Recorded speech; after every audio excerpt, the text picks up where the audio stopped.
અમરેલીમાં રેતી પર પ્રતિબંધ છે, પણ જે વસ્તુ પર પ્રતિબંધ હોય ને એમાં સૌથી મોટા કૌભાંડો થતા હોય છે.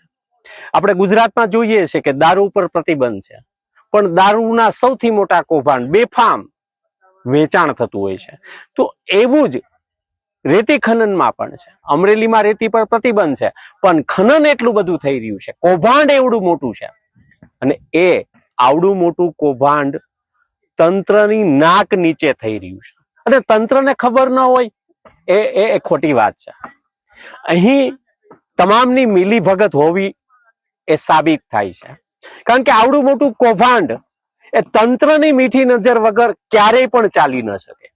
અને આવડા મોટા કૌભાંડની અંદર જે ગામડાઓમાં રેતી ખનન થઈ રહ્યું છે અને જે રેતીના સ્ટોક આપણે અહીંયા જોઈએ છે, એ સ્ટોક કઈ એમ જ તો નહીં થતા હોય ને.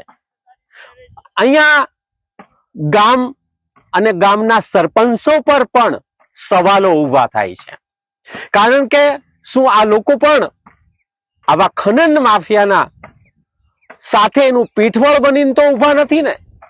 આજે ભ્રષ્ટાચાર જ્યાં પણ થતો હોય ત્યાં જનતા પણ સાથે હોય, એ પછી કોઈ પદાધિકારીના સ્વરૂપમાં એ માણસ ત્યાં ઉભો હોય.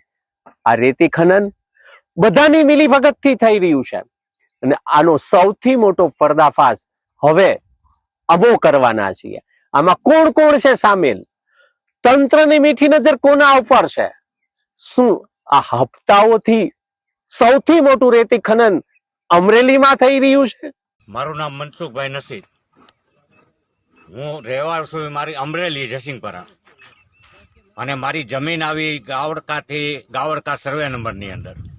તો ગાવડકાથી થોડી જવાના માર્ગે મારી જમીન આવી, અને આ રોડ ઉપર રેતી ખનન આજે 4 વર્ષથી કરોડો રૂપિયાની રેતી ખનન થાય છે. છતાં અહીંના અધિકારી, સરકારી અધિકારી, ખાણ ખનીજ ખાતા, એને કોઈને દેખાતું નથી.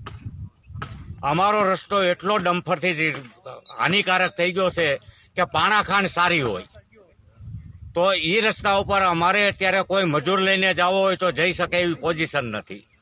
તો સરકારશ્રી આગળ અમારી એવી માંગણી છે કે અમારો રસ્તો સર અહીંયા રિપેર કરાવે સારોથી, થોડીથી ગાવડકાનો, અને આ રેતી ખનન અહીંયા બંધ કરાવે તો સરકારનો બહુ મોટો ઉપકાર ગણાય.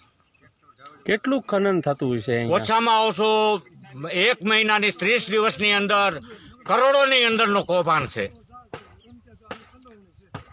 પત્રકારો આજે જે સંદેશ ન્યૂઝ આવેલું છે એને અમે સ્ટોક બતાવેલો છે, તો તમે એ સ્ટોક ઉપરથી અંદાજ કાઢી લેજો. આ 1 રાતનો સ્ટોક છે, તો એની માટે 30 દિવસની 30 રાતનો સ્ટોક કેટલો હોય અને કેટલા રૂપિયાનું ખનન થતું હશે. તો સરકાર આની ઉપર તાત્કાલિક પગલાં લેવા જોઈએ. કેટલી જગ્યાએ સ્ટોક કરવામાં આવે છે? આ ઓછામાં ઓછા 20 જગ્યાએ સ્ટોક છે. અંદાજે કેટલો રેતીનો સ્ટોક છે? અંદાજે અત્યારે તમે ગણતરી કરો એટલે 50 થી 60 ડમ્ફરનો સ્ટોક તો અહીંયા પડેલો જ છે એક સ્ટોકમાં. હા, એક સ્ટોકની અંદર.